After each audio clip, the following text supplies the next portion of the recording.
కుంభరాశి వారికి ఫిబ్రవరి నెల ఇది కొంత జాగ్రత్తగా మనం ముందుకు వెళ్ళవలసినటువంటి మాసంగానే చెప్పాలి. ఎందుకంటే ఇప్పటి వరకు కుజ బలం ఉన్నది, రవి బలం ఉన్నది, ఇలా కొన్ని గ్రహాలు అనుకూలిస్తూ ఉన్నాయి. ఇప్పుడు ఏమంటే మొత్తానికి గ్రహాలు కొంత ప్రతికూలతని, ఇప్పుడు కుజుడు పంచమంలోకి వచ్చేసారు, జన్మ రవి, జన్మ బుధుడు, జన్మ శని, అలాగే గురుడు అర్ధాష్టమ స్థితి, ఇలా ఏంటంటే మెయిన్ గ్రహాలన్నీ ప్రతికూలంగా ఉన్నాయి. కాబట్టి మీరు గమనిస్తే జూలై టు నవంబర్ వేరు పరిస్థితి. జూలై టు నవంబర్ చాలా అత్యద్భుతంగా సాగిపోతుంది, ఎక్కడా ఇబ్బంది ఉండదు, ఆర్థికంగా కానీ ఆరోగ్యపరంగా కానీ అబ్బో అసలు నల్లేరు మీద నడకంటారే అలా వెళ్ళిపోతుంది. మరి డిసెంబరు జనవరి అంత ఈజీగా నడవల కుంభరాశికి. మీరు గమనించండి, చాలా ఇబ్బందులు పడ్డారు. అంటే అనుకోని సంఘటనలు జీవితంలో జరగడం, అది ఆల్ ఆఫ్ సడన్ కొన్ని విషయాలు అది కొన్ని దెబ్బతీస్తాయి.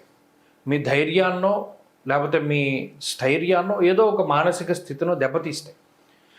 మరి ఇప్పుడు ఫిబ్రవరిలో కూడా అటు కుజుడు బాగాలేదు, రవి జన్మరాశి స్థితి, శనేశ్వరుడు జన్మరాశి స్థితి, బుధుడు కూడా. అంటే దీనివల్ల ఏమవుతుంది అంటే మనం ఎటు వెళ్ళాలి, ఏ నిర్ణయం తీసుకోవాలి అనేటువంటి దాని మీద అంత స్పష్టత ఉండదు, చాలా ఇబ్బంది పడుతూ ఉంటాం. అంతేకాకుండా కొంత శారీరక శ్రమ ఎక్కువగా ఉంటుంది, మానసిక సంఘర్షణ ఎక్కువగా ఉంటుంది. ఎవడు మనకి సహాయం చేసేటువంటి వాళ్ళు ఉండరు. ఎంతసేపు మనకి మనం పోరాటం చేయాలి, మన కోసం మనం ఆలోచించుకోవాలి.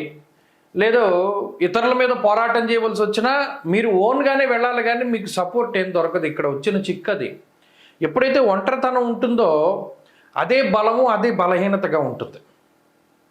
ఇక్కడ కుంభరాశి వాళ్ళకి ఏంటి అంటే ప్రధానంగా మీరు ఓన్గానే చేయాలి. ఎవరి మీద ఆధారపడ్డా మీకు అది ఆధారపడినటువంటిది సవ్యంగా సాగదు. ఏదైనా పని చేయాలి మీకు మీరుగా చేసుకోవడమే.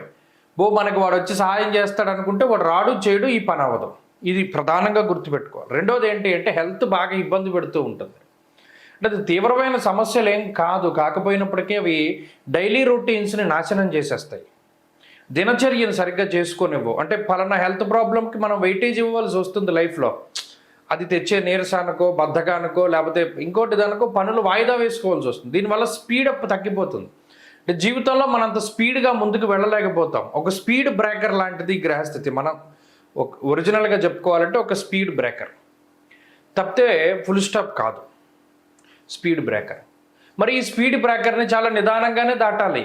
మనం కష్టపడాలి, పడాలి, లేవాలి, నుంచోవాలి, నడవాలి, పరిగెట్టాలి, ఇదే క్రమం. ఇప్పుడు ఈ జన్మరవి ఆత్మస్థైర్యాన్ని దెబ్బతీస్తారు. చాలామంది నిందారోపణలు చేస్తారు, చాలామంది మీరు ఎంత గొప్ప వ్యక్తులైనా మీ మీద బురద జల్లే ప్రయత్నం చేస్తారు. అలాగే శనేశ్వరుడు ఏంటిది డిప్రెషన్లోకి వెళ్ళిపోయి వ్యసనాల బారిన పడతారేమో అనేటువంటి ఆలోచన అందరికీ కలగజేస్తారు. అంటే ఆ రకంగా తీసుకుపోతాడు ఆ టైం. బుధుడు అసలు మనం ఆలోచించుకోవడానికి టైం ఉండదు, ఒకదాని తర్వాత ఒకటి వస్తూనే ఉంటాయి. సరే ఈ టైంలో మరి ఎవరో ఒకళ్ళు ఉండాలి కదా కాపాడేవాళ్ళు. ఇప్పుడు చూడండి సినిమాల్లో కూడా అందరినీ వచ్చి కొట్టేస్తుంటే ఎవడో ఒకడు వచ్చి కాపాడుతాడు. అలాగే మిమ్మల్ని కాపాడే గ్రహాలు లేకపోలేదు. రాహువు, శుక్రుడు, ఈ రెండు గ్రహాలు నోరుంటే తలకాస్తుందంటారు.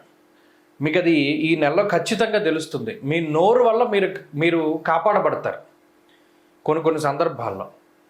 రాహు శుక్రులు ఇద్దరు కూడా చాలా గొప్పగా ఉపయోగపడతారు. ఈ రెండు గ్రహాలు కూడా 35% బలాన్ని ఇస్తాయి, రాశికి పాస్ అవుతారు, ఈ నెలను గెంటగలుగుతారు.